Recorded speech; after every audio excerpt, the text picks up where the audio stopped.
Hello বন্ধুরা, আজকে আমি বানিয়ে দেখাবো চিংড়ি পটলের দোরমা। তো করতে কি লাগবে? প্রথমেই লাগবে পটল, লাগবে তো চিংড়ি মাছ, লাগবে আদা, পেঁয়াজ, আমি পাকা দুটো লঙ্কা নিয়েছি, রসুন, টমেটো, এগুলোকে সব আমি পেস্ট করব। আন্দাজ মতন আমি নিয়েছি। এখানে আমি দুটো পেঁয়াজ নিয়েছি, একটা ছোট মানে এরকম ধরনের একটা রসুন ছাড়িয়ে নিয়েছি, আর এতটা বড় টাইপের আমি আদা এটা কেটে নিয়েছি। সব এগুলোকে আমি পেস্ট করব। স্বাদ অনুযায়ী নুন লাগবে, গরম মশলার গুঁড়ো যে কোনো কোম্পানি বা বেটেও আপনারা দিতে পারেন, লাগবে হচ্ছে সর্ষের তেল, লাগবে জিরের গুঁড়ো, ধনের গুঁড়ো, লাগবে হলুদ, লঙ্কার গুঁড়ো। তো পটলটাকে আমি কি করেছি, প্রথমে আমি এরকমভাবে ছাড়িয়ে নিয়েছি। ছাড়ানোর পরে আমি এই অংশটাকে এবার কেটে নেব। দেখুন এই যে কেটে নিয়েছি, কেটে ভেতর থেকে সব পুর বের করেছি। কেমন করে করেছিলাম দেখাচ্ছি। চাকুর সাহায্যে আমি এই দেখে নিয়ে এই অংশটাকে এরকমভাবে আমি কেটে নেব। দেখুন আমি কেটে নিয়েছি। এইবার আমি এই হাতের সাহায্যে আর এই চামচের সাহায্যে এইভাবে ভেতর থেকে আস্তে আস্তে করে আমি সব বীজগুলোকে এরকম করে বের করে নেব। দেখুন এই যে এইভাবে আমি চামচ দিয়ে বের করে করে এই বীজগুলোকে আমি এইভাবে বের করে নিয়েছি। এইভাবে পটলটা থাকবে। এইবার আমি কি করব, এবার কড়াইটা আমি গরম করতে দেব। গরম করার পরে আমি সর্ষের তেল দিয়ে দেব। কড়াইটা আমার গরম হয়ে গেছে। এখানে আন্দাজ মতন সর্ষের তেল দেবো। চিংড়ি মাছগুলো ভাজা হবে, ওই তেলেই আমি পুরো রান্নাটাই করব। আন্দাজ মতন আমি সর্ষের তেলটা দিলাম। ততক্ষণ তেলটা আমার গরম হোক। এদিকে আমি এই মিক্সির মধ্যে এইগুলো সব পেস্ট করে নেব। ততক্ষণ তেলটা আমার গরম হয়ে গেছে। এই চিংড়ি মাছগুলো কিন্তু আমি ছোট সাইজের নিয়েছি, তার কারণ হচ্ছে পটলের মধ্যে ঢোকাতে আমার সুবিধা হবে, আর একটু চিংড়ি মাছের পরিমাণটা একটু বেশি রয়েছে। এইবার আমি চিংড়ি মাছগুলো তেলের মধ্যে দিয়ে দেবো। বেশি ভাজা যাবে না, হালকা হালকা ভেজেই আমি তুলে নেব। দেখুন এইরকম হালকা হালকা ভেজে আমি উঠিয়ে নেব। এই চিংড়ি মাছের মধ্যে কিন্তু আমি হাফ চামচ হলুদ গুঁড়ো আর হাফ চামচ নুন দিয়ে মেখেই কিন্তু ভাজছি। এবার আমি এই চিংড়ি মাছটা তুলে নিচ্ছি। দেখুন তাহলে চিংড়ি মাছগুলো আমার পুরো ভাজা হয়ে গেছে। এইবার যে পেস্টটা তৈরি করেছিলাম, এই পেস্টটার অর্ধেকটা আমি এই কড়াইতে দেব, আর অর্ধেকটা আমি পরে আমার লাগবে। তো অর্ধেকটা আমি কড়াইতে দিয়ে দিচ্ছি, আর অর্ধেকটা ছেড়ে দিলাম। এইবার আমি এই পেস্টটাকে ঢেলার পরে এটা ভালো করে আমি কষাবো। এর মধ্যে আমি সব মশলাগুলো দেব, যেমন নুন আন্দাজ মতন দেব, যতটা লাগবে বেশি দেব না। তার কারণ হচ্ছে চিংড়ি মাছের মধ্যেও আমি দিয়েছিলাম, সেই জন্য অল্প হাফেরও কম আমি দিলাম। ধনের গুঁড়ো দেব অল্প হাফ চামচ মতন, জিরের গুঁড়ো দেব হাফ চামচ মতন। যেহেতু কাঁচা লঙ্কা আমি পিষেছিলাম পাকা রঙের দুটো, তো সেই জন্য ঝালটাও সেই হিসাবেই দিতে হবে, যে যতটা খান। তো হাফ চামচ মতন লঙ্কার গুঁড়োটাও দিলাম। হলুদ গুঁড়োটাও ঠিক আন্দাজ মতন দেবেন।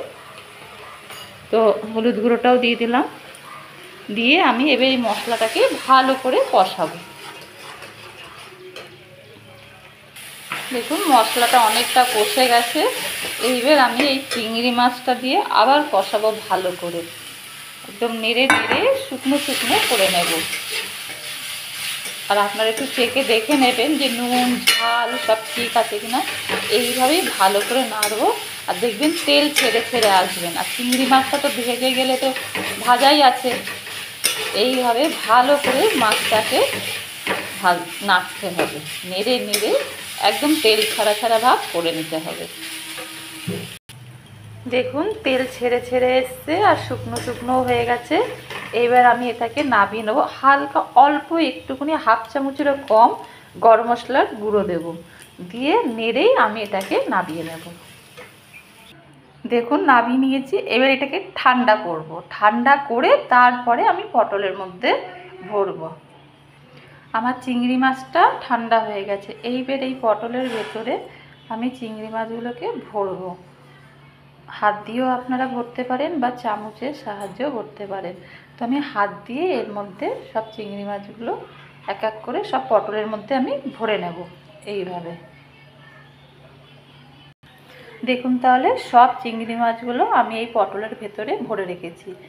এই পটলগুলোকে আমি ভাজবো। যদি ভাজার সময় যদি এই চিংড়ি মাছগুলো মনে হচ্ছে যদি বেরিয়ে যাচ্ছে, তাহলে কি করবেন, এখনই একটু বেসন বা আটা নিয়ে অল্প করে জল দিয়ে একটু গুলে নেবেন। গুলে এই পটলের ওপরে আটকে দেবেন। আমি তাহলে গুলে নিই।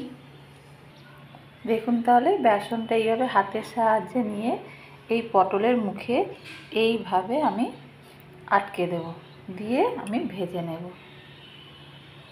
কড়াইতে আমি আন্দাজ মতন তেল দিয়ে দিয়েছি এই পটলগুলো ভাজার জন্য।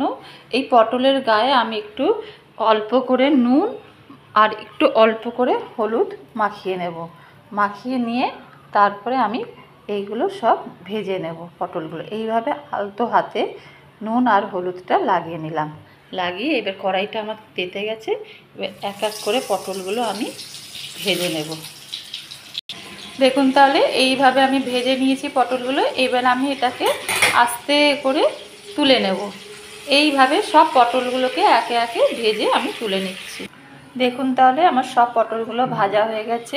এইবার এই মশলাটা আমি এই তেলের মধ্যেই ঢেলে দিলাম। ঢেলে আমি এবার মশলাটা ভালো করে কষাবো। এবার আমি এর মধ্যে ওই হাফ চামচের কম জিরে গুঁড়ো, ধনে গুঁড়ো সব দিয়ে দিচ্ছি। আন্দাজ মতন হলুদ গুঁড়ো দিয়ে দিচ্ছি হাফ চামচ মতন। যে যতটা ঝাল খাবেন সেই হিসাবে লঙ্কার গুঁড়ো দিয়ে দেবেন। নুনটাও স্বাদ অনুযায়ী দেবেন, কিন্তু পটলেও দেওয়া আছে, চিংড়ি মাছেও দেওয়া আছে, সেই হিসাবে নুনও অল্প দেবেন। দিয়ে এইবার এই মশলাটাকে ভালো করে কষিয়ে নিতে হবে। দেখুন মশলাটা আমার ভালোভাবে কষে গেছে। দেখুন তেলও ছেড়ে ছেড়ে এসছে। এর মধ্যে আমি একটু হাফ কাপ মতন জল অ্যাড করে দেবো, বেশি দেব না। দিয়ে এইভাবে একটু নেড়ে দেব।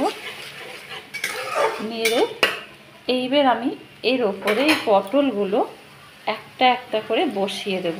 আর গ্যাসটা একদম সিম করে দেব। এরকম করে পটলগুলো আমি বসিয়ে দিচ্ছি।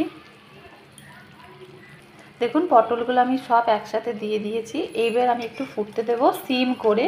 এবার এপিট ওপিট করে দেবো একটু, গ্যাসটা জোরে দেব না। মশলাগুলো যেন পটলের দুপাশেই যেন লেগে যায়। তারপরে শুকনো শুকনো হয়ে গেলে আমি একটু গরম মশলার গুঁড়ো দিয়ে নামিয়ে নেব। দেখুন তাহলে আমার একদম হয়ে গেছে। এখানে আমি হাফ চামচ মতন গরম মশলার গুঁড়ো দিয়ে আমি এবার নামিয়ে নিচ্ছি নেড়ে চেড়ে। দেখুন তাহলে আমার একদম রেডি হয়ে গেছে পটল চিংড়ির দোরমা। যদি আমার এই রেসিপিটা ভালো লাগে তাহলে অবশ্যই লাইক আর সাবস্ক্রাইব করে দেবেন। এইটা অবশ্যই গরম গরম ভাত দিয়ে ভালো লাগবে। তাহলে আজকে এই পর্যন্তই।